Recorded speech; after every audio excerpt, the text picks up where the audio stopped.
I'm Paul Dergarabedian, Senior Media Analyst for Comscore, and I'm thrilled today to have Rodney Rinks, otherwise known as Tutti, on the program to talk about his new movie, Made in Mexico. Tutti, welcome to the show. Thank you, Paul, for having me. You know, we go back a little ways. We do. Let's talk about that for a quick second.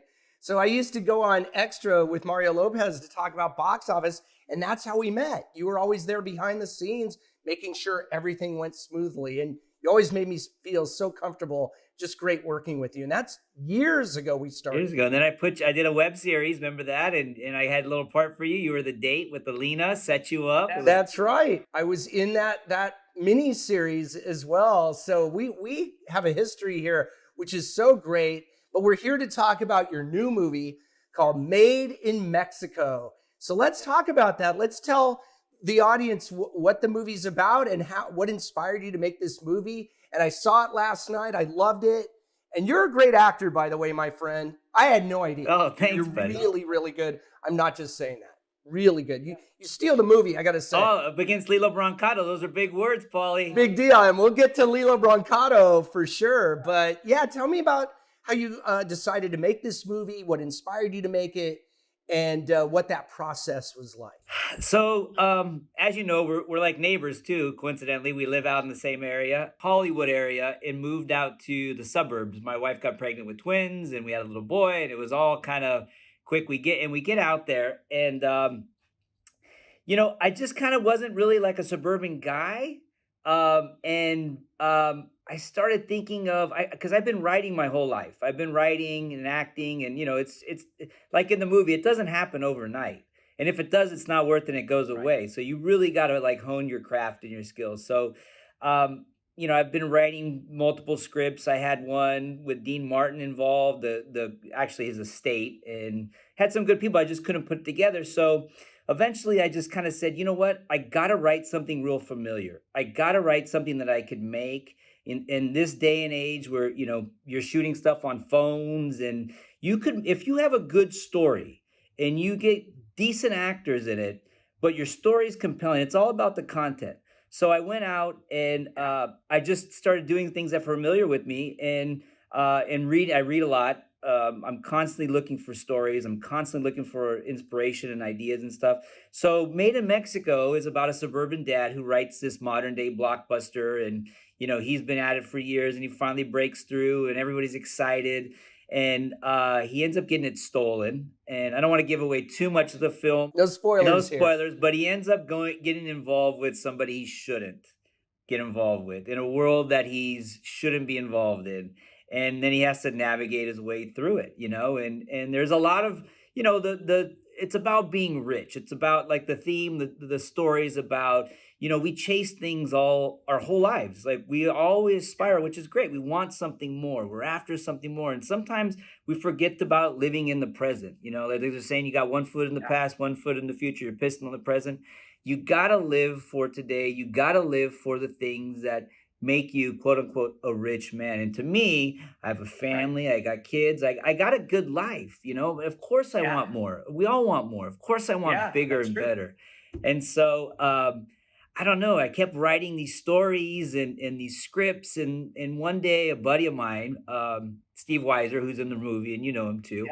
We drove out to Vegas, and he has some business out there. And on the way, he runs that hotel channel, and he tells me, write something that we could make, Tutti. Like, write something that we could make. And so I go, what if one of my scripts broke through? What if I wrote something and it became big? And it just snowballed. And we started saying, like, I started coming up with ideas, and so did he. And it wasn't anything that I thought was going to happen, to be honest with you. It wasn't like the scripts I've written before where I've given them to producers or people, and they read them and they like them, and it goes down the line, and this guy gets involved and this director, and then it just kind of falls apart at the end.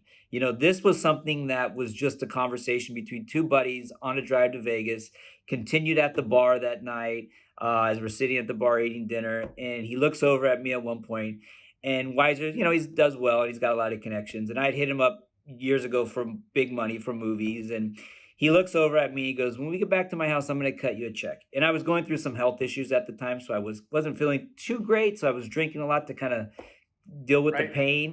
Sure. He goes, I'm going to cut you a check, and half that money, I want you to go to the doctors, okay? Because you got to be somewhat Tip top. Yep. and the other half, start this movie.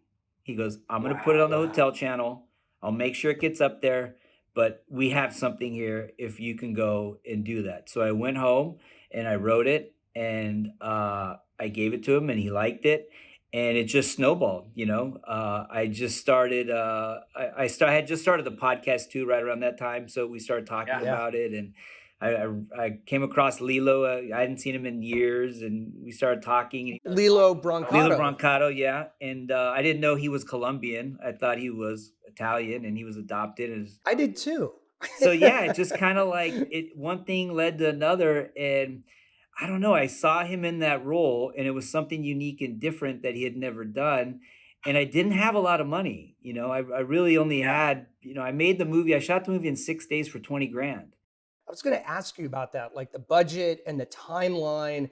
You know, some people fret and ruminate on a movie project for years, and either it never gets done or it just takes forever to get it done. Yeah. You really you hit the ground running. It seems you had like this, in a sense, angel investor for real. Yeah, I mean, he came in with some money, and then I had to go to another buddy who came in with some money, and then Lopez jumped on. Once the ball started rolling, like Lopez jumped on, and he gave me some money, and Mario Lopez. Yeah, Mario Lopez, and it just, you know, I'd heard this in the past from other filmmakers, like when something takes off, it takes off. You just got to be ready for the ride. Other things stale, they die out, they might pick up later on, but you know when something's moving, and this thing just started moving, and there was really like you know, the train was moving, and we jumped on and went for the ride, and you know. Where did you shoot the movie? Like, it looks like it's all location shoot, guerrilla filmmaking, as is said in the movie, about the movie within the movie. Exactly.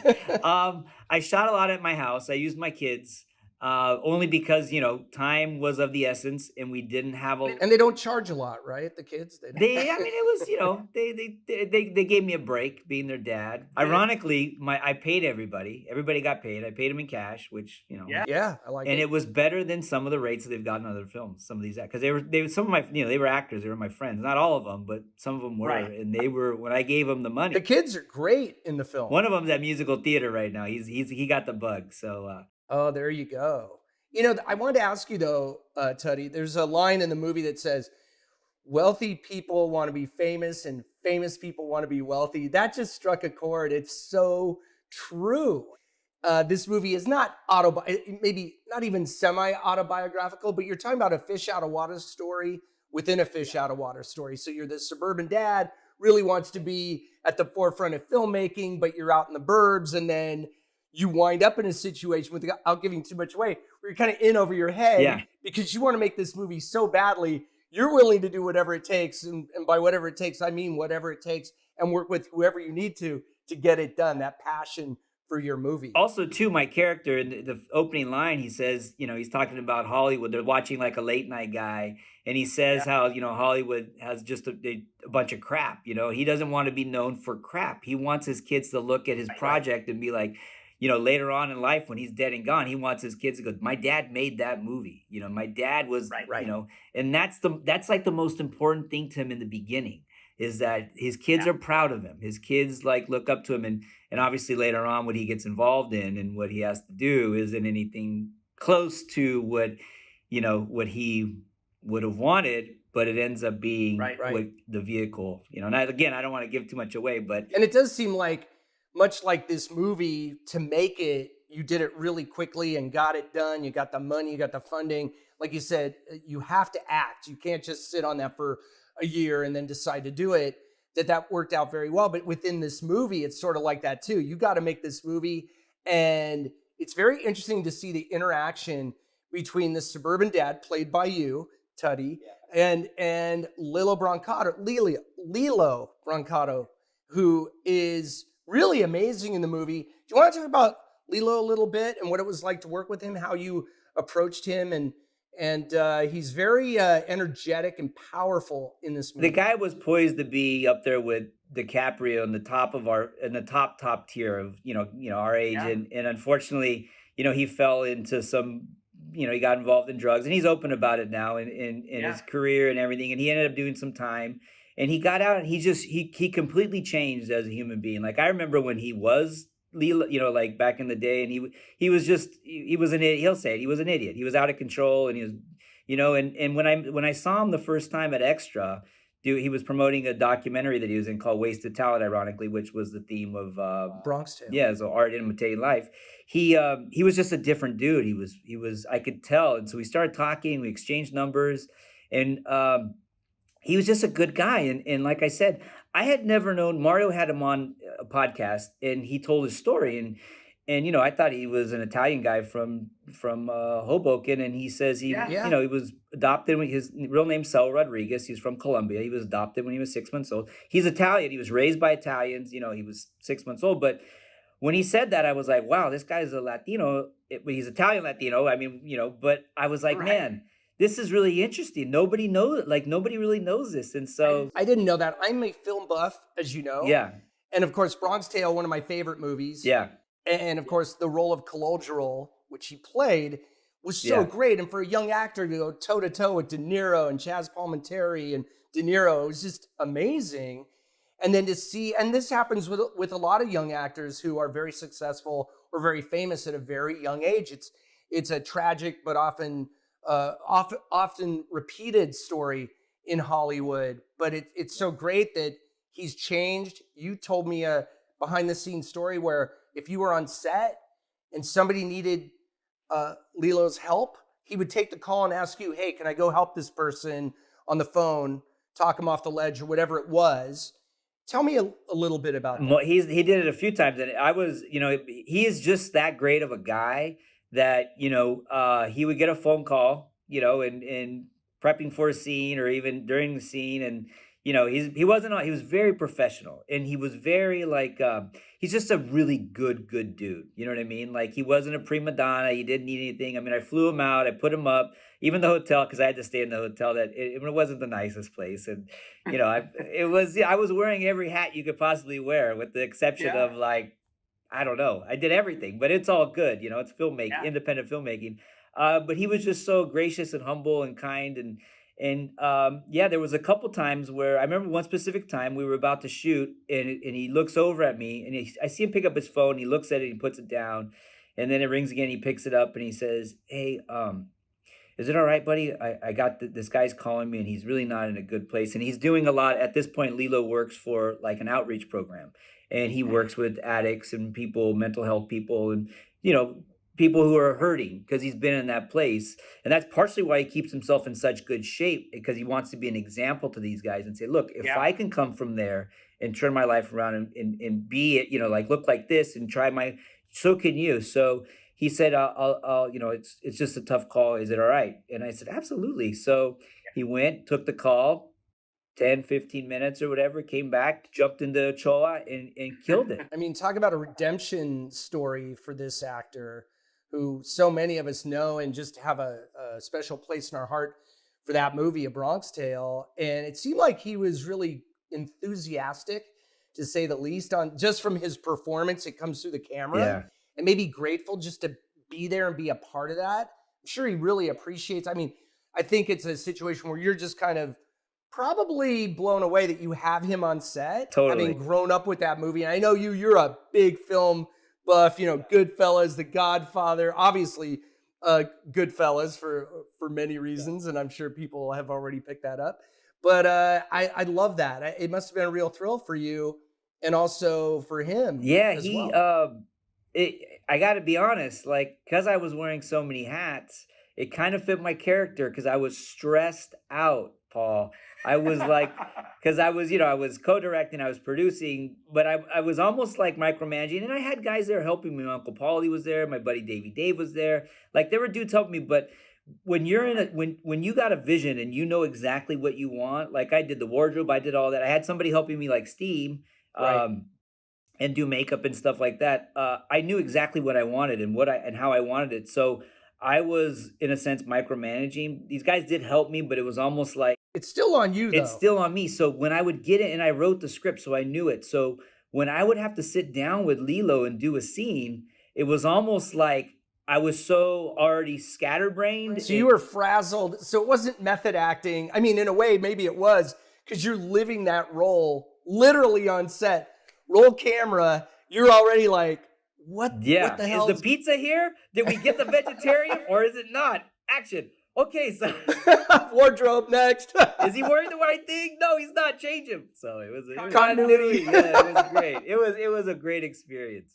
And then the other actors were great. Where did they all come from? Again, I assume friends, family, and others who Yeah, wanted to be involved. the guy who played my manager was John Fitzgerald. He's a producer, and I knew he was just a character. I've known him for a long time, and he's a character. And so I heard recently that he started getting into acting, and I always kind of knew back in the 2000s when I first met him, and I just knew this guy was like he had something to him. And so I called him up and I said, "Hey, man, I can't pay you a lot, but I could pay you something." And I'm doing this little movie, and he was like, "Yeah." And then the girl who played my wife, she was, I knew her from years ago. She was an actress. So I needed somebody who could resemble like resemble kind of like my wife because of the kids. So Yeah. asked her and she was like, cool. My henchmen were all guys that I know. The guy Monstro, the big guy Monstro, he Yeah. was De La Hoya's bodyguard. Funny story. The other guy also, I'm sorry, Lobo, the one who asked for the 50 grand. He's a good Yeah. friend. He was an ex-cop and he's not an actor. I put him in this short film I did and he did a good job. I just needed like somebody with his look. And so he's always been there for me. And I said, dude, you're gonna be in this. And he was like, oh, he wanted me to cast Caesar, the guy who played the big guy. And so I go, dude, I don't know, and he goes, trust me, when you see this guy, he's an ex-cop, but he's also trying to get into acting. He goes, is Oscar De La Hoya's bodyguard. So I said, okay. So he goes, I'm going to tell, Anthony tells me, I'm going to tell Caesar about you. He goes, you got to go talk to him, and I go, dude, okay. So I cut to a month or so later, I'm at a fight with Lopez and I see Caesar. He sticks out. He's like 6'5" or whatever, 300 pounds. He's a big dude. So I walk over and I go, hey man. And he turns to me and goes, yeah. I go, I heard you like to hurt people. And he's like, what? Because, I go, no, I'm Tutti. I'm Anthony's buddy. I'm making the movie Made in Mexico. And he totally changed. He's like, oh, what's that? So he was Davy Dave, the other guy. He's a buddy of mine. He's an actor. I didn't have much for him. I had that. So it was almost like all these little parts. And again, like when you make a movie like this to be made, like if you're going to make it yourself, and you got to come up with a good story and you got to like utilize your resources. I shot at my house. I shot at Weiser's house. That was Ochoa's house. I did a lot of guerrilla stuff in terms of like, parking lots or streets or wherever I can go. And my crew was small. I mean, I had an audio guy. I had a camera op, obviously, that was mobile, and he had a couple of lights. And Ron Lee co-directed with me. Yeah, let's talk about Ron Lee real quick. I know I've known Ron Lee for forever. Tell us about Ron Lee. Ron Lee's just a really good dude. He's a solid dude. Him and I have been working together a long time, and I appreciate him a lot. And when I came up with this, I'm more of a writer. Ron Lee's a director. He's got a great eye for shots and setups and stuff like that. So when I decided to make this, I said, hey man, I'm gonna need help. Like I want to direct it. I need to get my feet wet in that space. But are you down to co-direct it with me? And he said, yeah, absolutely. So he was a very important part of this puzzle because I was in a lot of those scenes and I can't constantly run to the monitor and especially when time is of the essence and we're trying. Well, that's the notion of a co-director in a sense. I think really makes sense for a movie like this because you're like you said, wearing a lot of hats, and to have someone like Ron Lee there to be there as your second set of eyes and ears and kind of vibing off what's going on. And I know Ron Lee's a student of film as well. I mean, when I would come to Extra, I'd stay there for an extra hour just talking to him about movies, talking to Ron Lee about movies. So it's got to be really exciting for you both to work together and then with all your friends. And we're going to wrap up here in a couple of minutes, but I want to ask you, where can people see Made in Mexico? And what are you doing? What's next on the docket? We could see it on Amazon Prime, Apple, iTunes, Vudu, Xbox, Google Play for now, and then I think it's gonna go. We ended up getting distributed by 1091, which is a distribution company, and they do a lot of AVODs too. So I think it's gonna end up going also too to like Tubi and some of these other ones. Peacock, I heard. So yeah, but right now Amazon, iTunes, Apple, Google Play. Just to let people know, I don't want to give away too much, but it's funny, it's heartwarming. At the end, it's very uplifting. This is, this kind of movie could go either way. It could be very dark. I mean, when you have a filmmaker getting involved with somebody in crime, that can go a variety of ways, as we've seen in many movies. But in this one, it's unique because it's ultimately redemptive. And actually, at the end, it's very uplifting and fun. And it's a comedy, and you pull it off really well. You and your team have done a great job. I really commend you on Made in Mexico. And I think it's an inspiration for filmmakers to see what you did. And again, with that budget and how quickly you shot it, and it's a real movie. I have to say, the production values are great. I'm sure you've talked about there's places where you have to cut corners. Yeah. You got to do what you got to do within the budget. You don't have an unlimited bank, a check, just a blank check. So I think that's great, Tutti. I'm so excited for you for Made in Mexico. The one of the most important things, if I could say, and this goes for like, I think any creative project you're working on, but especially independence, you got to be collaborative. Like Ron Lee's good because he's collaborative. Like we're both collaborative. Weiser's a collaborative guy. Rich Alarcon, my editor, I couldn't have done it without him. Like, Rich came on board. I got really lucky because the pandemic hit. I went to Rich right before the pandemic to help me with the first 20 minutes. And he ended up cutting the entire movie. I couldn't pay him. Like I paid him for that first initial, but his work, the only good thing about the pandemic for me was that I got Rich Alarcon as a partner, and he came on board. He cut that movie, and him and I, I let him go. I said, he started cutting. I liked what he was doing. It was all there. And he was like, bro, I'm just going to go. I said, Rich, I can't pay you. But he said, I want to be a producer. I want to work together in the future. I said, done. Editing is more than half the battle, I feel. And it's addicting.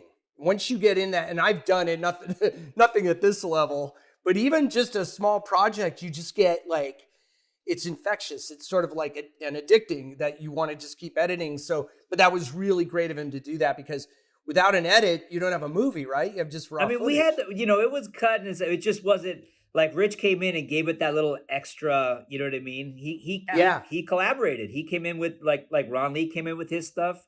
Weiser came in with his stuff. Rich came in with his stuff. Our music people came in. I was going to ask you, the music's terrific in the movie. That's really important too, to have great music. It sets the tone of the piece. Yeah, and Rich really helped us that, because we were kind of like, I used B-Side Players, which is a band out of Chula Vista. So I tried to keep it really Latino and kind of like towards, Rich is from, ironically, the same area I'm from. So he got it too. That was the other thing. Like when he started cutting it, he got the comedy. Well, it's funny when you say that. I mean, definitely all the actors are so authentic, but even for someone who isn't Latino, the themes are universal. Yes.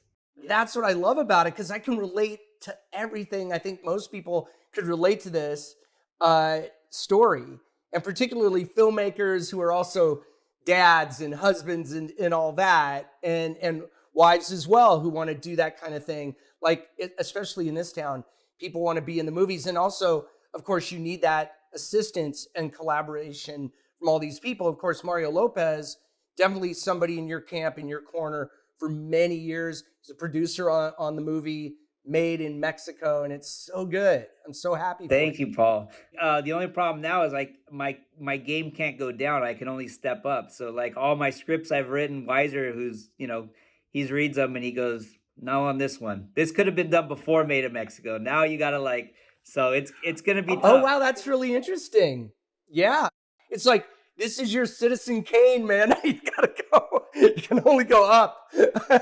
or you now have a standard that you have to adhere to. That's really smart, though, to have people who aren't just going to tell you what you want to hear, but are honest with you. I think that's really important. Yeah, bud. All right. Well, Tutti, Rod, Rinks, my friend, Made in Mexico, wherever records and tapes are sold, you can see this movie. And it's so cool, and I'm so happy for you. Best of luck, and I look forward to your future projects. You're always welcome here on my video podcast, Mini Screens Big Picture. So I'm Paul Dergarabedian, Senior Media Analyst for Comscore. So happy to have you here, Rodney, and I appreciate Tutti. I always just That's okay. Call me whatever you want, Paulie. We're boys. All right, we're like that. All right, man. Well, I'll see you soon, and have a great week. Thank you, buddy. You too. See you at the movies.